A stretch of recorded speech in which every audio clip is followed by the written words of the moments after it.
how hard did you push it till I black out? Yes. Numerous times, yes.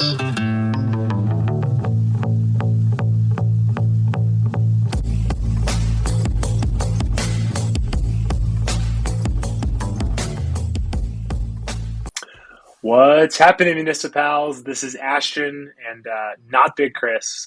Not because we don't love Big Chris. It's just Big Chris is not here to talk about life-changing events. He's shared some stuff in the past. He's had a kid. He's changed jobs. He's got his teeth fixed. All things that we are aware of at this point. But I'm here to discuss, the last time Chris Hussey was on, it was talk about almost breaking par. Aaron is kind of a new guest who will introduce himself in a second. But basically, I had the honor and privilege of playing golf with both these gentlemen on Sunday. And they both broke par for the first time in the same group.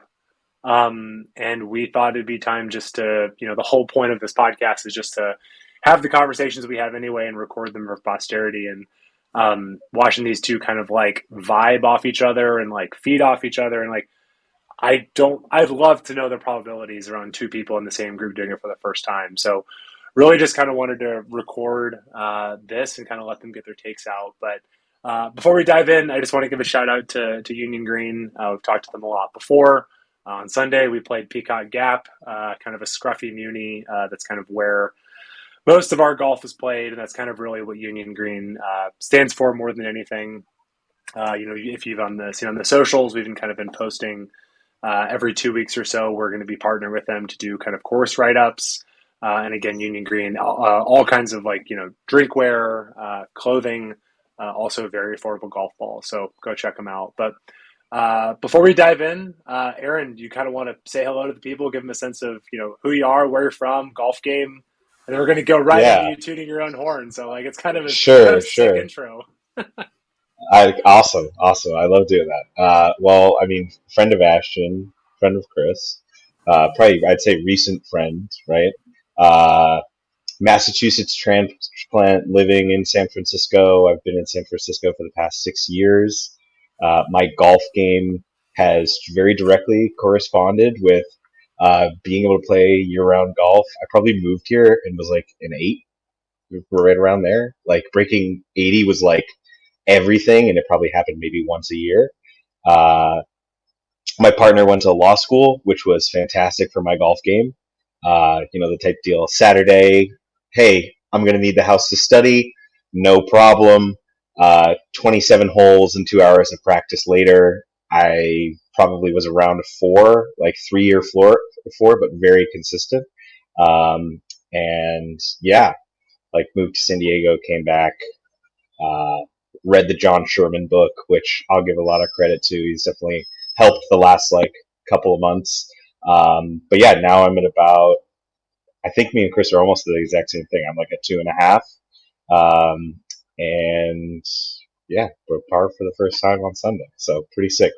Some flirtations have happened before. When I was listening to Chris tell his story from a month ago, I was getting hot flashes. It's a journey to get there for sure. Yeah. Huss, welcome back. Hello. It's good to be back here on the Municipals. I feel like I never left, honestly. Well, the internet's a little bit better. My internet is working now, and so hopefully I'm not, laggy. So that's my. And just to bury the lead, we'll let you guys tell the whole story. But we go back to last time, he did not declaratively say, "Hey, this putt is to break par." I was wondering if you were going to do it. I was wondering if you were going to just pronounce.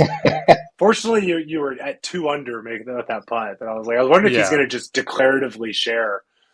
And I'm kind of glad you didn't. But we'll get into it. We'll get into it. Yeah, we'll get it. Okay. Yeah. Okay. So I'm literally this podcast. I will chime in as necessary. I'm going to shut the fuck up. You guys run with it. Aaron, you seem to want to lead. You have questions. I have questions. When we were texting, Hussey said, "Just make birdies. That's not good for content." So Aaron, take us away, baby. The day started out with a birdie, right? Chris was under par right from the get-go. We had, I think, very different front nines. again, I only hit 3 greens. I was getting up and down from everywhere. So I almost felt like until I got to like the 11th hole, I was so focused on scrambling that I almost didn't quite realize that I was like I think I was like two under after 11. 2 under, yeah, after 9. Yeah, because that's Ashton said on the 10th tee. He was like, "Here's everybody's scores," but I didn't realize until he said that. I was like, "Oh shoot!" Like I made 2 birdies, and I guess I didn't make a bogey. Like in my mind, had to keep getting up and down enough that you're just focused on that. But yeah, the putter was working on the front. 11 putts was It's insane. That's so little. But I just kept chipping it to like 6 feet and making it, which I feel like my game when things are going good, that's what it's going. Because I think you're a ball striking machine, Chris. So like, how did you feel on the front? Because I didn't realize what was happening until like 11. I think what really helped was warming up, because like Ash and I have been playing a few rounds after work, and we just like go straight to the tee and like just figure it out. The fact that I was able to like, pay what $12 for 30 balls at Peacock Gap is insane. How expensive it's the worst deal in golf. Yeah, it's the worst. It's insane, and you can't hit anything over 200 yards. Now you could hit like 240, but you didn't even hit all your balls because I hit like your last 8. I didn't feel like I needed to. It just Shanked it felt too. good. Sorry, that's why I'm here. I walked by you. No. The wedge. I was standing next to Jack. I think I hit 8 or 9 balls, and no joke, like 4 or 5 of them were like stone cold shanks with a wedge. And I was like, well, let's hope that's not what happens. And Ashton sees a totally different side of me because we had played on Friday and we both played well. So I was thinking, if I can continue that, great. But yeah, I shanked more than half of those balls. So thank you for the donation. Well, I mean, it's weird because I was like, hey, if you want some of these balls, like go right ahead. And you're like, I don't usually hit golf balls to warm up. I don't. That's like the opposite. I need to hit balls in order to loosen up and just feel where the club is and just feel where the swing is. And I think what's interesting is your front 9 and my front 9, as you said, were very different. I felt like I was making birdies left or right because I had to, because I made some bogeys. You, on the other hand, with your freaking gosh darn wide stance from 6 feet, just draining par putts, which in our match was really, I kind of wasn't cool with that. Because we were losing the match as a result of all of your up and downs, but realizing that you were also under par after 9, I was like, oh shit, okay, this is good. This feels good. Like vibes are high. Got to use that term. And then we go to the 10th hole, and it's like, oh shit, here we go. Like let's pop this top off. And I went birdie to start 10 and 11, and it's crazy. I'm looking at my card right now. I went on the back 9. Birdie, bogey, birdie, bogey, and then par. Like that is up and down like crazy. It was a lot to watch. Yeah. It was a lot to watch because I was living again. How we did it is very different. I made 3 birdies and 2 bogeys. I didn't make a bogey until 15. That was my first bogey, and I was like, So I kind of also felt like it was a little bit too good to be true. I was like, I'm 3 under on the 15th tee. Like this doesn't feel right. But what hole was it? 11, where either I said to you, I was like, have you ever broken par? And you were like, yeah, no, I haven't. And I was like, I haven't either. And as soon as you said that, I was like, okay, like there's a match going on, but I was like, we're in this together. Yeah. So, seeing you make birdies was like, like you gotta keep trying to do that, right? And like I'm sure the opposite, right? Like if I got up and down, you're like, it's the same thing. Like just you gotta always stay in it. And it was, I genuinely think that you being there to do it at the same time, especially on like the last 4 holes, definitely helped. Like definitely helped stay in and not like I made bogey on 15. First off, I hate that tee shot. I feel like the trees are too close on the left. There's hazard on the right. And I tried to force driver. I probably just should have hit that 7-wood that I had been hitting really well all day. And of course, I basically duffed it off the tee, right? I hit a tree that's like 100 yards off the tee. Hit 4-iron up there, chip on, 2-putt. I'm like, okay, like, let's forget it. But the adrenaline has now kicked in. You now, like, have the spiral thoughts of, you made the first bogey, are you going to make another bogey? Like, is it going to start to go downhill? You at least had the, like, I've been making bogeys and birdies all day. So you make a bogey, I could totally see you going, oh, I need to make a birdie. And just, like, go get it. But I was like, I don't know if I'm going to make another birdie, you know? Did that little tiny conversation when we both kind of acknowledged that we hadn't done that? Because it was like 2 seconds. It was like we were like standing next to each other waiting for other people to putt, and we said it, and then we never said it again. Ashton actually said it to me like two holes later. It was like, Chris has never broken par. And I was like, neither have I. We talked about it. Like, that's just like, oh shit. Well, no. Oh shit moment. Well, the crazy thing for me is like, it was kind of incredible because I literally go like, what? Because I played golf with Aaron. I think we're playing more now, but I think we played golf together like 4 times. We played it. We played in our match when I met him at Harding, and like, he didn't play it like you hit the ball like shit on the front 9 off the tee, but like you probably shot like 77 if we were counting it up, 78, something like that, like ish, 76. Yeah. And then we played on Friday, and like you shot like the easiest looking, like I shot 75 at Presidio, made it look hard because I was like shitting the bed from 70 yards, and at the end I'm like, birdie, fuck you. Like I fought back, but like, you just are like this, like it was the easiest looking 74 ever. And so, like, every time I played with you, it's, like, low 70s. And so I'm, like, in my head, it's, like, of course he's broken par. So then when I said that, you know, I haven't either. And I was like, but what's happening? Like, what's happening? Like, this is crazy. Yeah, I mean, Aaron, you're a very clean player, very clean scorecard. Mine, quite the opposite.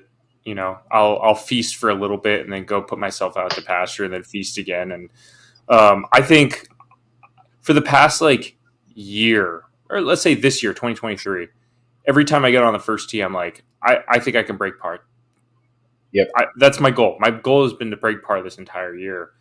And, you know, a month ago, I shot even par.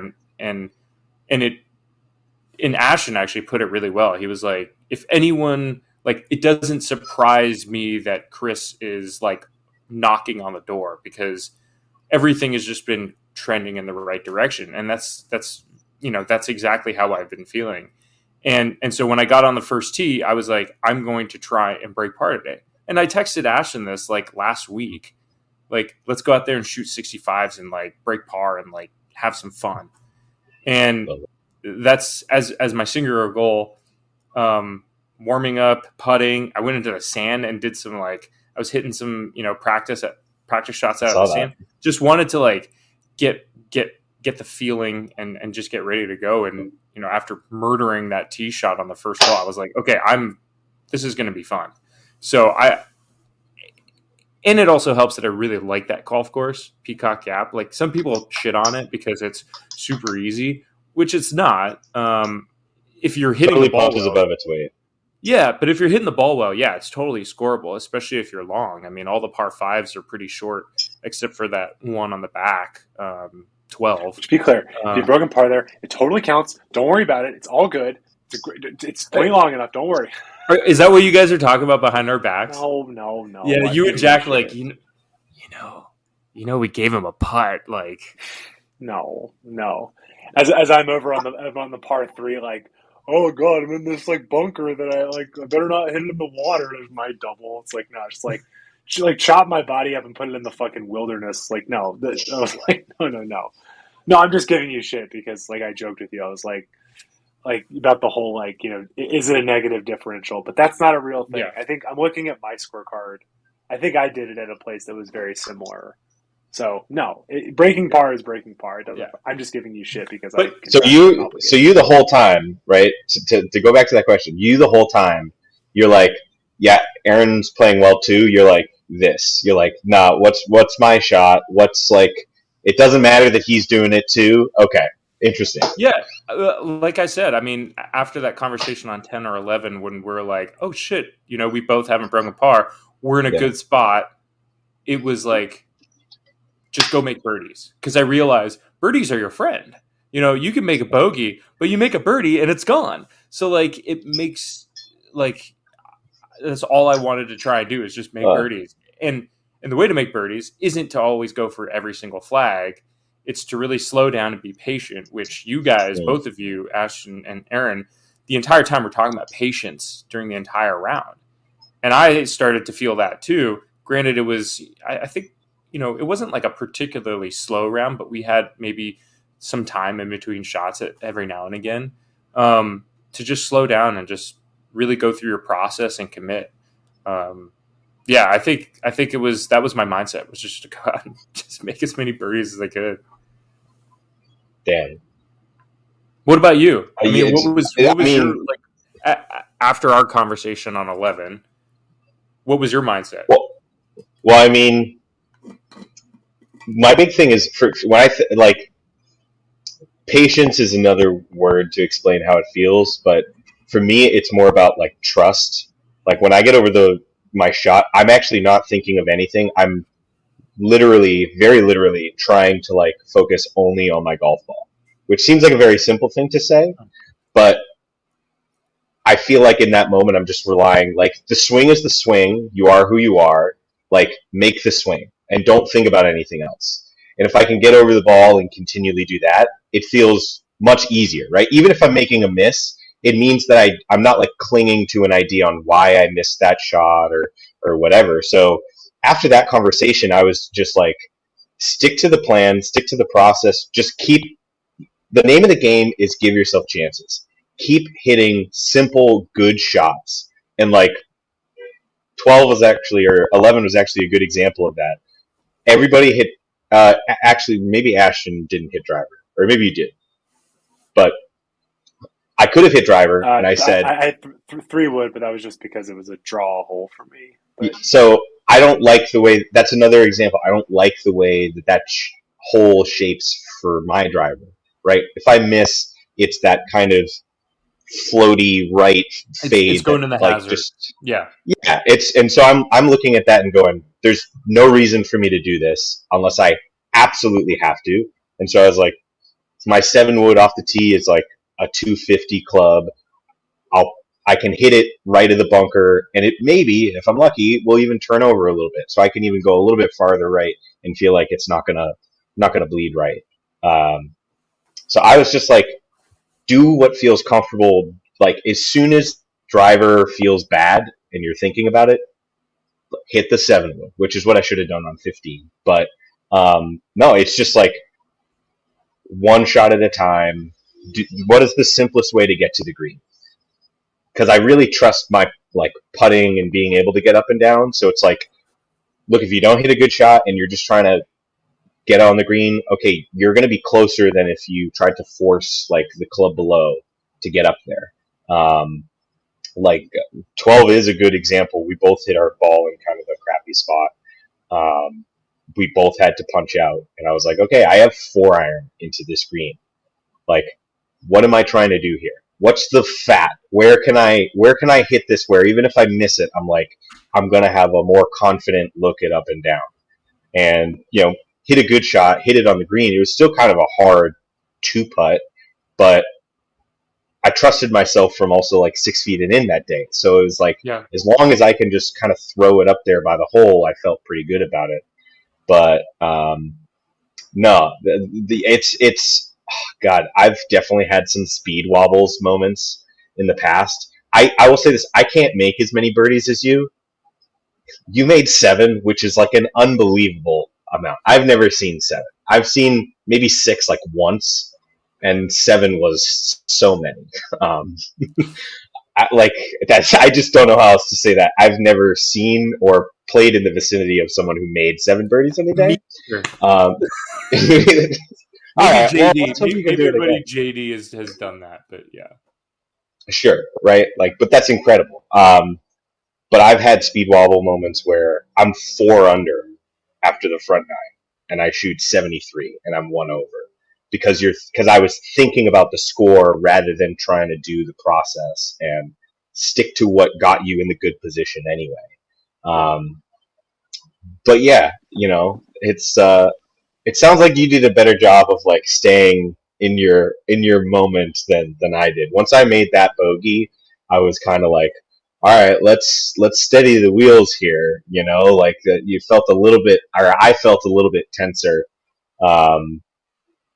16 isn't an easy hole to step up to and feel great, especially where that pin was, like front pin. Basically, it's not quite a false front because there's the edge of the marsh right there, but like you could land it at the pin and spin it back into the hazard pretty reasonably. So I did the opposite as you. You went right. I hit it 40 yards past the pin. Thankfully still on the green. But yeah, I was genuinely, from that point on, I was genuinely nervous. When I two-putted that hole, I felt better, but I'm never gonna live down that lipping out the par putt on the last hole, because in my mind I'm gonna go, was I nervous? Was I nervous over that putt? Why'd you miss that putt? When I think I was trying to do the right thing and go, there's a little bit of break. Do you try and bleed it? If you're nervous, do you trust the bleeder, or do you just try and like jam it inside the hole? And I think I did the smart thing, and I just tried to maybe not really jam it, but like hit an aggressive putt in the hole, and it just lipped, and I thought I made it. But I definitely, the last 4 holes was like actively thinking about it, and no, I mean, I do genuinely think having you be there was like it was a comfort knowing someone else was maybe going through the same thing as I was doing that. Like, you can do it, I can do it. Well, here's a question. If you were on that over that, your par putt on 18, but you needed to make that in order to break par, would that have changed anything? Like, how would you have been more nervous? Would you have taken more time? Like, what's that process? Like, compare and contrast. Because like what it sounds like is knowing that you had a stroke to play with. It was like, you know what, I'm just gonna try and jam this in. But like, if I think I would also try and just jam it in if I had one stroke to play with there. That's a good question. I didn't think about that, or I haven't thought about that yet. I actually think I probably wouldn't have tried to jam it. I would have just been thinking to myself, make a good stroke. Yeah. I have a phrase to myself. I call it making speed, where it's like you're not actually trying to baby it, but you're hitting a putt with the intent of making it rather than like protecting, right? Sometimes we pick lines and speeds where you're like, I'm not so certain about this, so I'm just going to kind of like split the difference. Yeah. I think I would have just tried to probably maybe not die it. It's 3 feet. How much can it die, right? It wasn't that hard of a putt.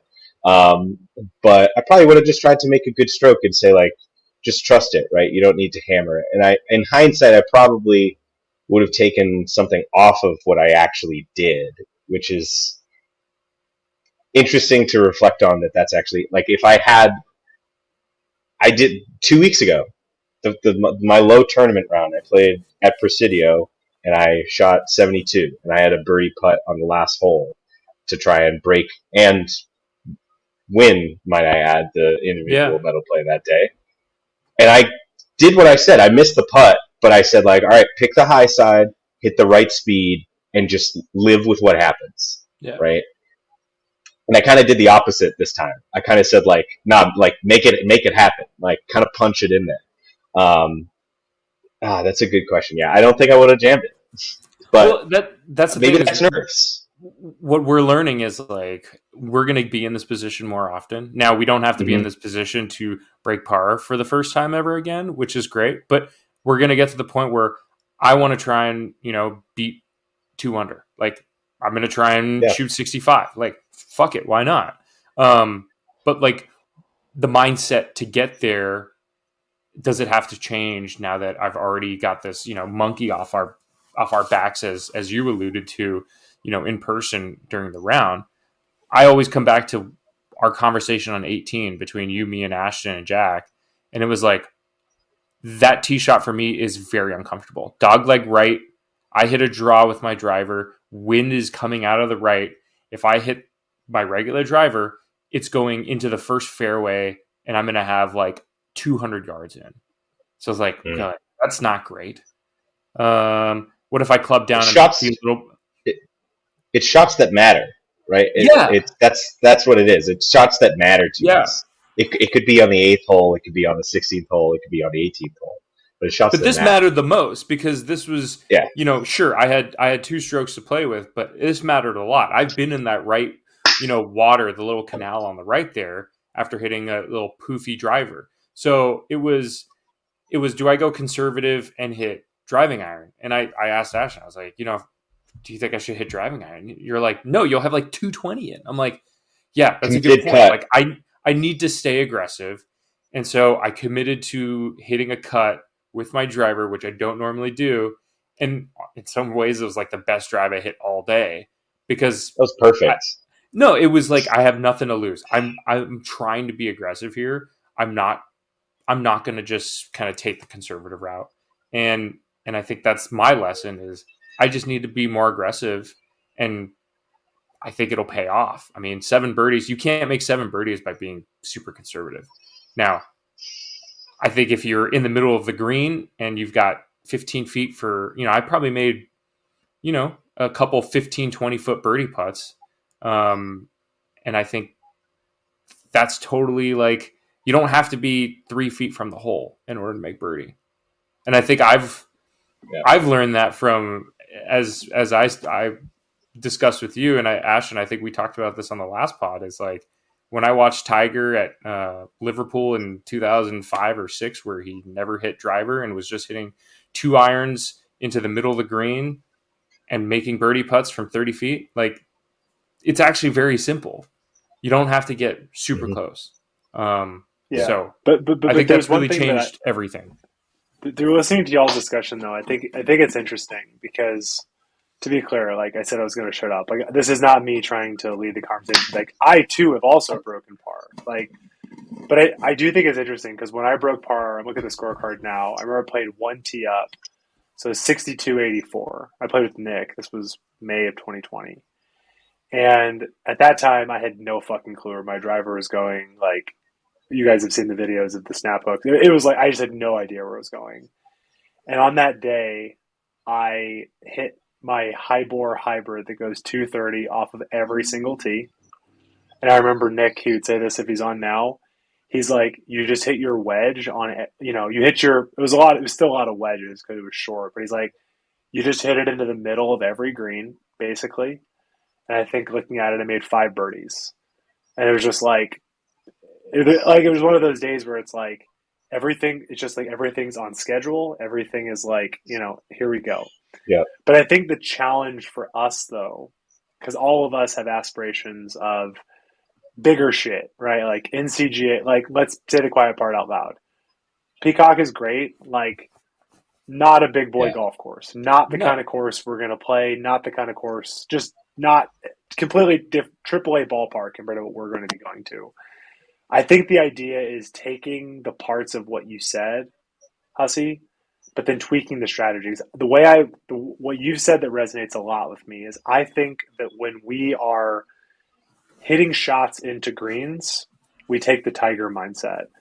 But what JD really taught me, the podcast that we'll do eventually about the hashtag play it back when he played from 74 or 7,300, is not doing the stupid, like, I don't buy into the decade of like, literally hit driver. There's times like 17 at Peacock, don't fucking hit driver. Never, ever, ever is that a force the issue. Like, that's not a universal truth. But I think that would be sick. That would be sick if someone did that. It would be sick.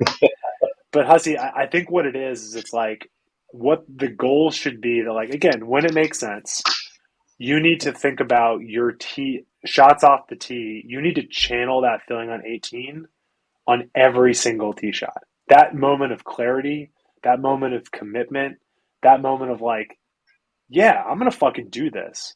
Yeah. That's off the tee. And then I don't really care if you have 200 yards in or 120. But then you go back to the Tiger, like, like Marcus posted in the group chat the other day. PGA Tour guys from 100 yards, like the best in the world hit it to like 12. They normally hit it to 20. We hit it to like 30, right? So hit it to 30, two putt, and like, again, you're going to run in some. But I think the challenge to us is now that we've all broken par, like having that moment of clarity where it's, again, taking the strategy. But like, I don't think the motto here is, like, Aaron, I understand why you did it on certain holes, but I would challenge you to, like, for where we want to go, where you're going to get. Is that a car wreck outside your house? Yeah. We caught that, dude. I'm gonna go look at that real quick. Yeah, no, this is good. I'll be back in a second.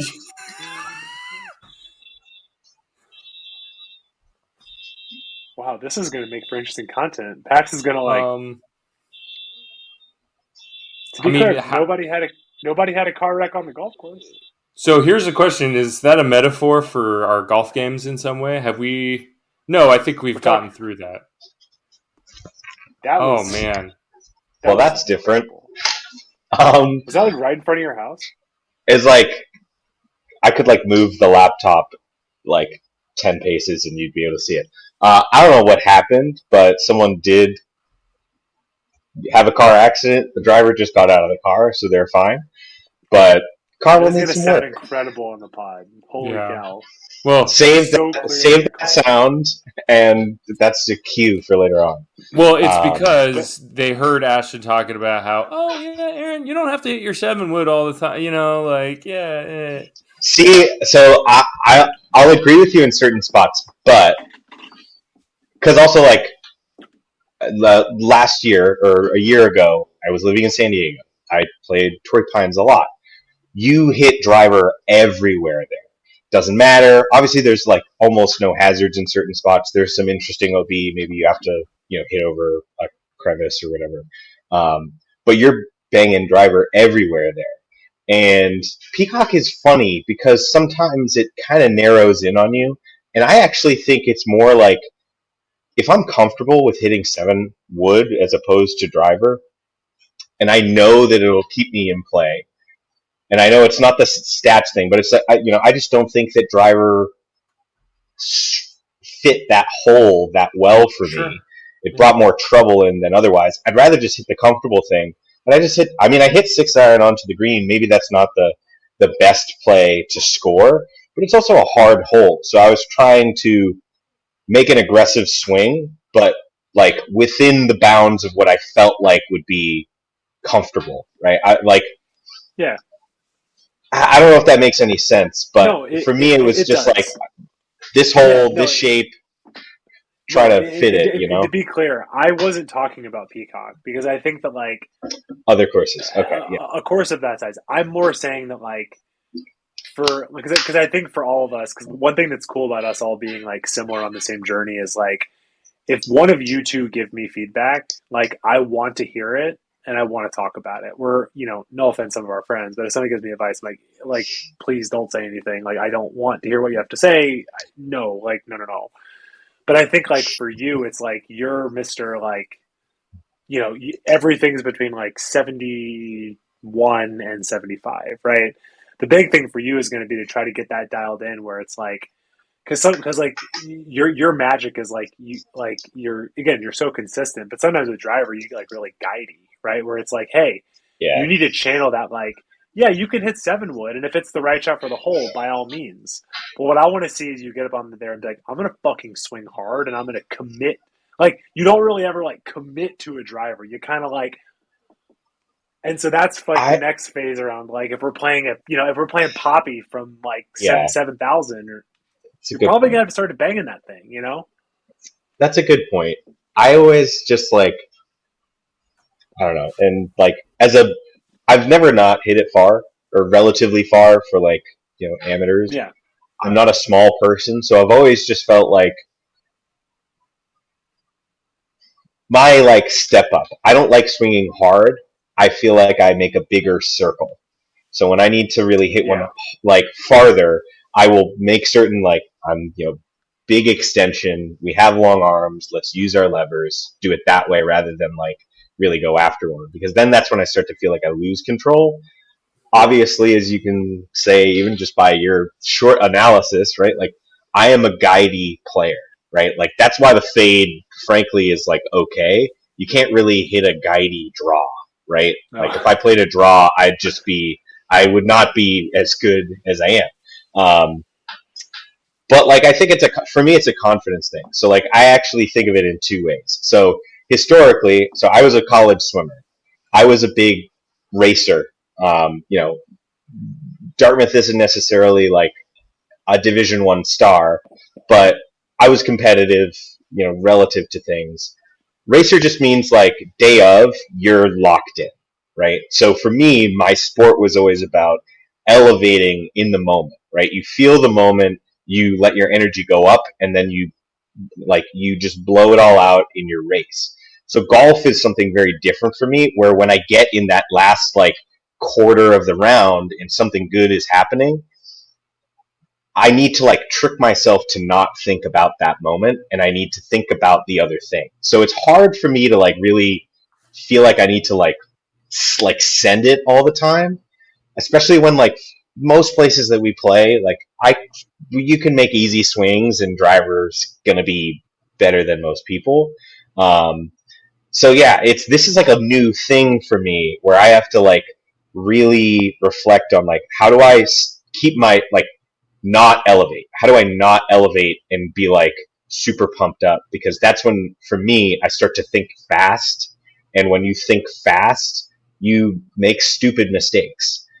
I don't know how else to think of it, but I always think of it as like scar tissue, right? Like we've flopped in enough of the situations where you are under par and you have a couple of holes to go that like the actual like skill is in that moment staying process focused rather than going, oh my god, I'm going to do the thing, and you're not thinking about what you're actually supposed to be doing anymore. So it's funny to me to hear you say that, where like both of you, which I think is incredible, both of you are like, no, in the moment, I need to go. Like birdie, right? You're like press. For me, I'm like, I Tiger, there are two sayings, right? You're talking about Tiger. I mentioned this the other day, the John Sherman book. He said, it's better to be a disciplined golfer than a good golfer. And I read that and was like, holy crap. That makes so much sense, right? There are so many people that are probably 4s to 7s that play the good golfer and they're shooting at pins and they could shoot 3 strokes lower probably on average, just by being like, I'm going to hit it to the middle. I'm going to hit it to the fat part of the fairway, right? Like, I'm just going to give myself the chances to make birdie putts and par putts and save bogey rather than trying to, play Phil at the 2010 Masters and be like, I got to win it here. So it's different it's just such a different thought, because I'm like, I need to feel like I'm blinking slow for me to be like in control and feel like I'm calm. If my energy gets up, I'm kind of screwed. Which is why when I made that bogey on 15 and I was just saying I got nervous, I can feel my reflex go like, you need to go, and I'm like, whoa, okay, like let's slow down. So it's just an interesting, different thought. I'm going to interrupt because I want to see you embrace that go and see what happens. Like, it could be fucking incredible. Like, sure. Yes, it is better to be a disciplined golfer than a good golfer, but it's better to be a great golfer than a good golfer. Like, if you can somehow channel like that, I think Aaron shot 64 today. It's crazy. Yeah, he just went like he broke the course record at Presidio in the member guest. It's crazy. There's been this surge for the past like 2 years about being more athletic when I'm playing golf, and like I used to be a big athlete in like high school. And I've kind of lost a lot of that athletic kind of mindset in the past, however many years it's been. But, recently bringing it back and just being like, oh, I'm putting athletically now. I'm not like being too technical and like getting the line and like, oh, take it 2 club heads back. Like, fuck that. Like, I'm done with all of that. It's all about feel. I used to shoot free throws like for hours in high school. There was no technical, analysis for any of that stuff. It was all feel, and so I'm just trying to get back to the feel. And if I feel like, hey, I need to hit this cut, I need to hit this big boy shot right now. I got to do it because if I go conservative, I'm going to just screw it up. I just know I could feel it. If I took out that driving iron on the 18th green, I was going to snap hook it, or on the 18th tee, I was going to snap hook that drive for sure because I was feeling it. I was trying to be calm, but I was feeling it. I knew my body was loose, and it would have gone into the first tee or first green, honestly. So yeah, I'd be curious to see what happens if you're able to. Now that you've got this monkey off, it's like, yeah, let's just see what happens. For the longest time, I've been trying to be super conservative, and I think now it's like I'm okay. I'm okay being aggressive at times. You just got to call it at the right time, and the only way you'll know when it's right is just by playing more. Which is why all I want to do right now is play, but that's beside the point, I think. That's really interesting because, I think everybody is. I shouldn't say everybody is athletic. Not everybody is athletic, but like everybody thinks through their sport in a different way. So I think hearing what you're saying, right? So like swimming is like you've got 2 minutes or 4 minutes or 20 seconds of all out, like full exertion. And it's not necessarily applying that to your round of golf because that's psycho and that doesn't make sense, right? You can't just be in a state of like adrenaline for 4 to 5 hours. But like maybe every swing is like more aggressive, is like more intentionally aggressive, as opposed to just being like, I'm a big guy, I'm going to just rely on the fact that if I hit it in the middle of the face and I make an okay swing, I'm probably going to be around 275, which is great. That's a really good spot to be in. But to your point, like, are you extracting the extra ounce out of it's really not even your round. It's if you do that 70 times, like, maybe that's a much better round at a much better course, right? Maybe that's the upgraded version of Peacock and it's 6,600 yards and par 70 or whatever. But it's a really interesting point because I've just never thought of it that way, right? You just deal with your scar tissue and go, I'm not quite as afraid of this moment anymore. So I kind of feel okay managing myself through this. Whereas, I'm sure the first time any of us were under par on the back nine, your heart is racing like you just ran 20 steps. Yeah. It's not fun. It's not fun being 4 under at the turn at Soul Park and just not knowing what the hell to do. I didn't even know what to do with my hands. I double bogeyed. So high. It was unbelievable. It was 4 under is like 4 under when you're a 3 or a 4. In my eyes, you are aware that you're too deep. It feels like you're like, whoa. Like 2 under, maybe even 3 under. You're like, okay, this is fine. But 4 under, you start questioning what's happening. Yeah. You're like, how have I gotten to this point? Yeah. Even if it's just all good things and it's clearly your ability got you there, but you're like, you kind of know it's too good to be true. Yeah, exactly. I did the same thing. Honestly, I don't even think I've told you this. I think this was right about the time that I broke par. But there was a time I was playing with Nick, and Nick had been playing golf for 2 months. Had never really played much golf, and had birdied the first 4 holes. And at the course we play, River Pines, near my dad's house in Atlanta, the 5th hole is the hardest hole out there, and I always hit it in the trees on the right. And Nick was he's like, "Have you ever birdied the first 4 holes?" And I was like, "No, I don't think I've made 4 birdies in my life." I was like, "No." And I it's like telling the pitcher he's thrown a no-hitter. I mean, I'm on the hardest hole. I'm 4 under in the 5th tee. I'm just like, that's deep early. Shit. Yeah, that's deep, very early. Now that you've tasted blood, it's like, this is all I want. I want to. I want to go deep. Yeah. I mean, I think you're just not afraid. You guys haven't had it yet, but I think what's been cool is I have not done it yet since 2020. But what's been cool is like the mega weekend I had in June when I have to admit this on this podcast that I played here. But when I played Lake Merced with Dennis and I was even par standing on 15T, and I remember I just took like a big deep breath and I was like, and it was a moment I told myself, I said, I don't know if you were going to do this today, but like, I was like, my heart rate was like 60 BPM. I was like, I'm not tripping. I'm not nervous.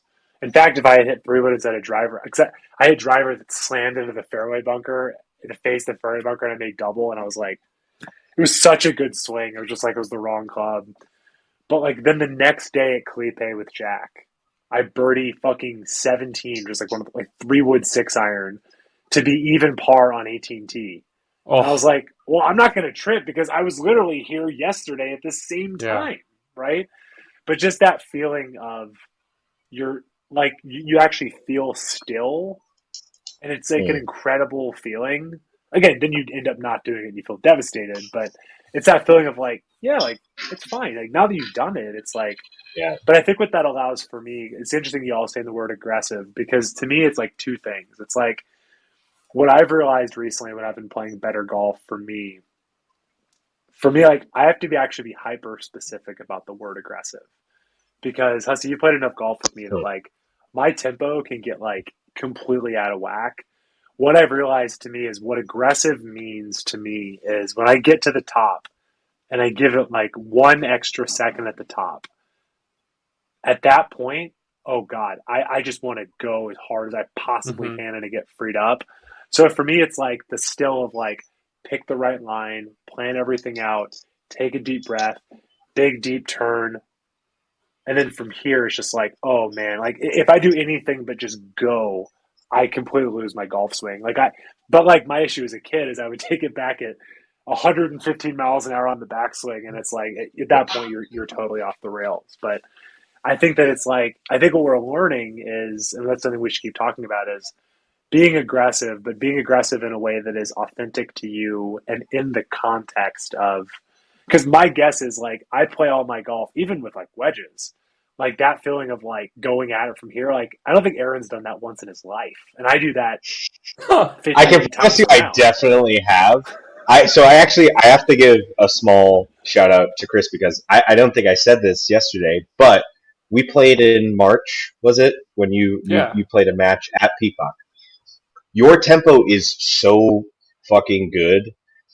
When we played, I was like, why don't I just do that? I was like, why am I trying? I'm all seriousness. This is not a joke. We played, and I was like, that looked so fucking easy.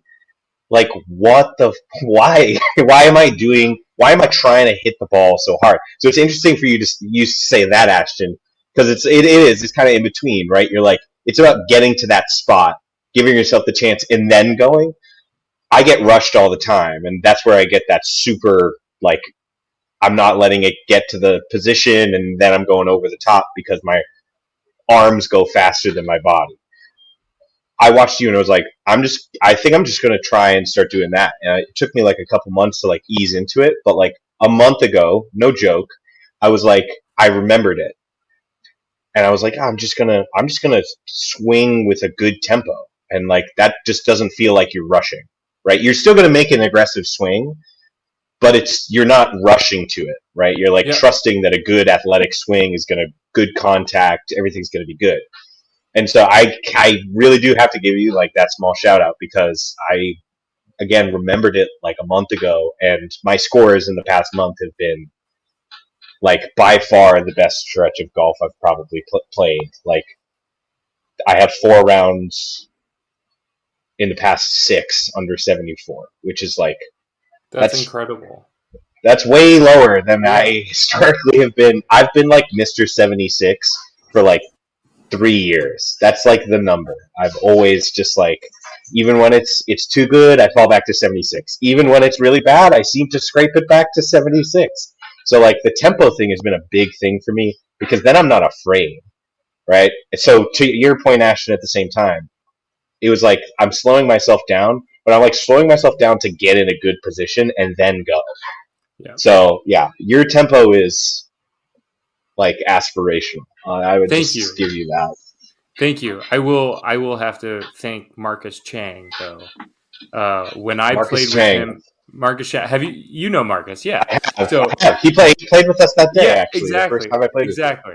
Well, I'll never forget playing Rooster Run with Marcus, and on the 16th hole, I was like all out of sorts. Like I couldn't hit my driver. My ball was going left, right, and my timing was all off. And on the 17th tee, he turned to me and he said, "Just do Ernie Els." And I was like, "What are you talking about?" He's like, "Ernie Els." You know, just like take it back, super Ernie Els. And from then on, like that's been my kind of tempo mantra, if you will. And I've just been, that's what I practice. It's taking it back.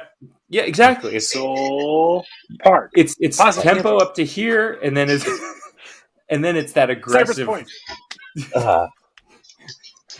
Augusta National. Oh God, yes. It only works with a few things. But I totally get it, right? Like Marcus says that. Yeah, Presidio might be too short. It just made a big difference because it's like going back to the patience thing. Like you're not rushing to hit the golf ball. There was something about like you get up here and it's before you're supposed to start. I got to go now, right? And like everything moves before it's supposed to. But like letting you get to that position, and that's where I was saying at the beginning, just looking at the ball. Like I'm not thinking about my swing. Like I set up. If I'm gonna hit a fade, which it kind of does that anyway most of the time, like, or if I'm really trying to like keep one straight, like I set up that way. I think about what is required of me at my setup to do that, and then I look at the ball and just let it happen. But it's like you're relaxed, right? There's almost like it takes more mental effort.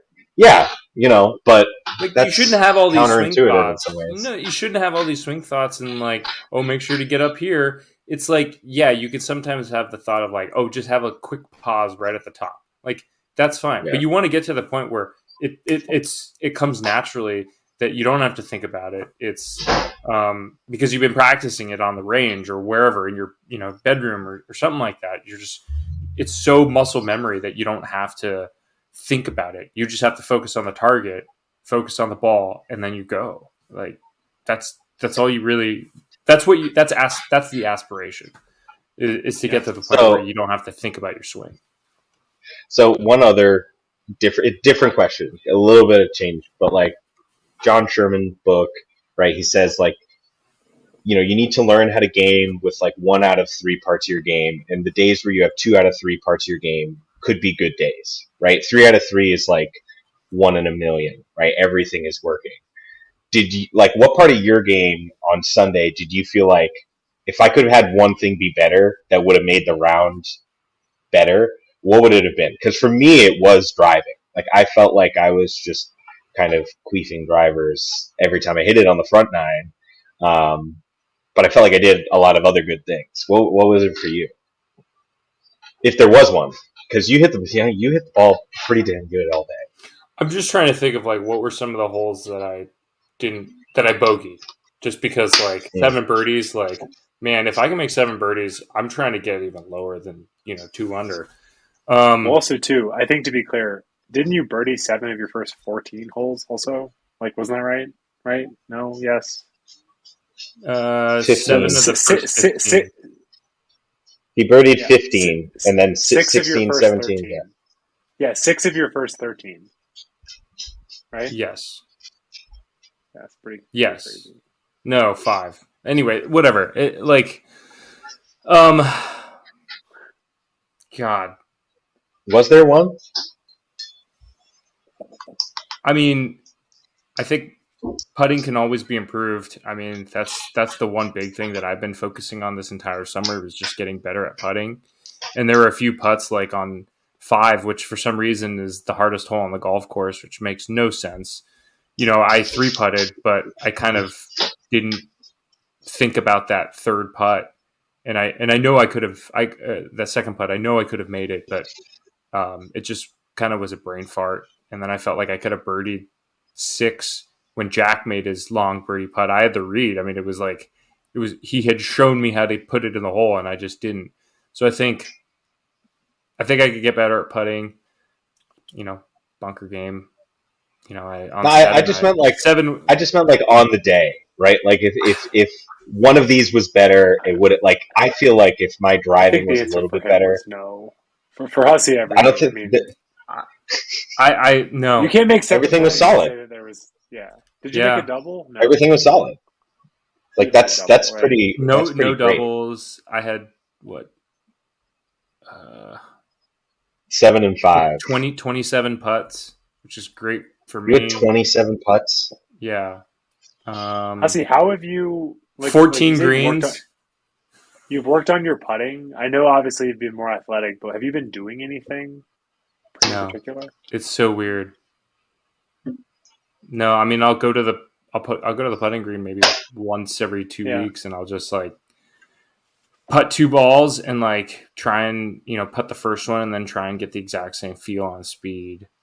And it's funny, like, but it's much more just stand over the ball and go. Not like this is what I'm trying to. Because it's funny, like when I would play golf and I play around and I would like line up my putts and all that.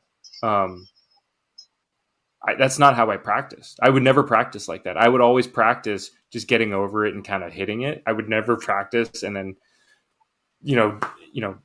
play the round and do exactly as I practiced. It was always weird. And so I was like, why am I doing that? That makes no sense. If I'm lining the ball up, I should be lining the ball up while I'm practicing, but I'm just too lazy. So like now it's like, just get up there and hit it. Sure. Get a read, pick a target, and then, look at the hole and take a few practice swings while you're looking at the hole for the speed, and then just go. Like it's Well, it's funny. Really changed. You two are very different, but you two are both really good at the athleticism. I think that when I get hot, but I think I get too like stabby and jabby, like because actually with my putting, it's a lot of the tempo. It's like I think that I do what I just said I shouldn't do with my long game. Is like I'm just like let me just like get this putt over with. Like let me just hit the putt. You have kind of a pop stroke, which like there's Brandt Snedeker's first one that comes to mind was like career outstanding putter, but like there's nothing wrong with a pop stroke. But I could see how you at times might have to. I don't know. Maybe slow yourself down is the same thing with putting. Yeah, I mean, I think it's just like letting when I take it back, letting it sit there for 1 second because it's almost like I'm moving it forward before it's finished going back. I don't know, but it's funny because you two are both like. Obviously, like you're white as fuck. It's like you're like, but I do some weird things. You guys are athletic in very different ways. I do some weird things with my putting. The stance thing is something that I just figured out on my own. Where, like, it's funny that Jack was like, "Yeah, your putter's too short for you," and I'm like, "Yeah, like that's kind of why I stand so wide. I'm like lowering the putter basically." But to your point, like the 3 things that I basically think of are, okay, like the stance, like I try and just set up to the ball all the time. I do have a line on my ball. It's not like, it's kind of a guide, not like it has to roll end over end. I do lots of kind of funny stuff where like I'll even try and hit it off the toe on certain putts where like, I'm trying to hit a dead putt or I'm intentionally playing it off the toe uphill to try and hit it harder, but like fully commit to hitting it harder and almost feel like you're kind of hitting like a forehand up the hill. But my grandfather, so it's a very kind of weird story, but police now showing up on the scene. Not the best response time. But, hopefully everyone's okay. So my grandfathers both putt side saddle, or one of them did, he's passed, but they both putt side saddle. So from a very young age, like both of them were always very much just like follow the ball to the hole, follow the ball to the hole. So when I was practicing probably like 4 or 5 years ago at this point, I was doing almost exactly that. Like the putts that rolled the best were the ones where I was like literally making certain I was having like a relaxed follow through, but like following my target line to the hole. Um, and so, I mean, it's funny because if you putt side saddle, you literally like What do you can't mean? go. What do you mean exactly, Aaron? Like you hold your finish? Uh, Like what? so the visual is right. You've got your line, right? You stand behind the ball. You kind of visualize your putt. You're like, okay, this is my target. This is how I expect the ball to roll. Maybe you don't. That's what I do. When I'm standing behind the ball, and you might have seen like I go like this, I'm trying to imagine the ball rolling towards the hole. And I'm not doing that on some sort of system. I'm doing it on um, like I do it on instinct most of the time. So the other thing you'll sometimes see me do on longer putts is I'll do like an underhand toss, and I'm visualizing almost like a bocce ball or like a lawn Yeah. bowling ball. Like, okay, you're tossing it. How do you think this is going to roll? Right? Like you probably process more information than you actually realize, and by doing that, I'm trying to simulate what I think would happen Yeah. if I were to do it. Like almost like the in like 2K, the preview putt, right? Like you set up your line and then you're like, okay, what's going to happen if I do this? So that line, that imaginary line that the ball is going to track on, that's what Yeah. the middle of the putter. I just try and follow that through, like I don't know, 8 inches, right? Like 8 inches after the ball. It doesn't always happen that way where I'm actually doing it 8 inches through the ball, but that's what I'm doing. I'm following it through on that line. So that's just what. But like again, they both put it side saddle. So you can only take the club so far back doing side saddle, and you have to have this crazy long follow through. So that was really important to them. But they were both nails putters. Like my grandfather is 88, and he beat me 2 years ago. He shot 78 from like the same tees and beat me, and he's just total gamer. But I was like, that seems to work for him. So why don't I try and? Did you say you're putting in a way that the USGA has banned, and therefore you're disqualified? He's 88. I'm not going to tell him much about his life. At this point, he's going to do whatever he wants. That's sick. But like, that's how in my mind, I took that and said, he does this really well. I'm just going to apply this to this. And so I'm only thinking of those three things. Getting your setup, super wide, goofy stance. Like, think about where you're trying to hit the ball on the face. Like, am I trying to hit it off the toe? Am I trying to hit it on the middle? And then just follow through. Like, you already visualized the line behind the ball. So, Pia Nielsen, think box, play box. Like, you thought about it. Just play it now, Yeah. I don't know. I could talk about putting. Putting for so This has long. turned into like the golf dork podcast outside of the breaking par, but I mean, I feel like we could do this for like 3 more hours. Putting specifically, I think is like just. I mean, if I didn't putt well yesterday, like we would have known early that I wasn't going to break par. Like, I just like once you start to see him go in, it's just like cool. Like trust it. Like don't overcomplicate it. It's going in. You're hitting good putts. I feel like you've all probably had the same thing where like you're playing, like if you're playing with like a 20 handicap and you say, oh, that was a really good roll, right? Most people don't realize that like when you say you really good roll, like the actual putt itself was very high quality. That means like you just don't know how to read the green, or you hit it bad, like you hit it on the wrong line. But it's the same thought. So like if you just keep producing good rolls, like tweak which way you're kind of. It's the whole point. It's patience. Stick with it. Keep hitting good putts, and eventually they'll go. Yeah. Okay, we'll put a pin in this for now. I think we'll call this golf dork corner next time and continue this. But gentlemen, sincerely, it was like to be cheesy for 2 seconds. I mean, like it reminds me of the no laying up video at Trails when DJ shoots like 65 or 75. I remember that Tron says that there is no feeling quite like watching one of your friends like play. Like it's fun to play good golf, and it's really fun to watch your friends play good golf. And I love you both dearly. And to like, I've been waiting on it for this for Hussey for a while. Aaron, I didn't know it until 12 You didn't years know me ago long to enough. you as That's well. But like to watch you guys both play well and do the damn thing was really, really exciting. So congratulations. I hope we all take it deep, and yeah, it was just a real pleasure to kind of watch you guys do your thing. It was really, really fun. And just again, I want to know the probabilities of. I just don't think that this ever happens that often. It's crazy. Well, now we need to shoot for all three of us breaking in the same round. So and Yeah, 3 maybe hole that's in the ones. next goal. Like, That yeah, might be why a lot. not? Albatross, baby. Sure, why not? Like, anything's possible with this game. That's what I'm starting to realize. It's like you can fucking do anything. Like, Hell yeah. 18 birdies.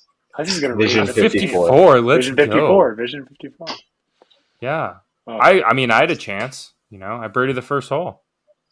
It's true. did. Can't birdie them all if you don't do the first one. So, What a sick flex. I I think- had a chance. you know what? I did not expect Chris Hess to just add a chance at 54. you know what? I think that's the new, like, I'm going to walk up and be like, if I birdie the Today's first a good hole, day I to can shoot 54. Yeah, no, seriously. It's like, if I birdie the first hole, I can shoot 54. Like, And if you don't, you can shoot 55.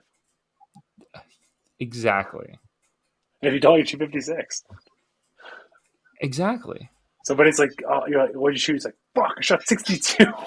It's like, what? It's like, No, I just shot birdie 9. every hole. I shot 92 because I was trying to make birdies in every fucking hole. But, You What's that in know, your face? what's the It's just blood. I was trying to go after every pin. it's the elementary school cat poster? What is it? Shoot for the moon and you'll land amongst the stars. So that's what you're trying to do. Get out there, shoot 54 every time. We've had a Just had a put that- cheesy reference. We've had side saddle putting. We've had a car wreck. We've had all kinds of things. Well, gentlemen, I'll let you go get back to your partners. Thank you for making the time, and I hope we all play golf again soon. Yeah. Peace. Love Chad.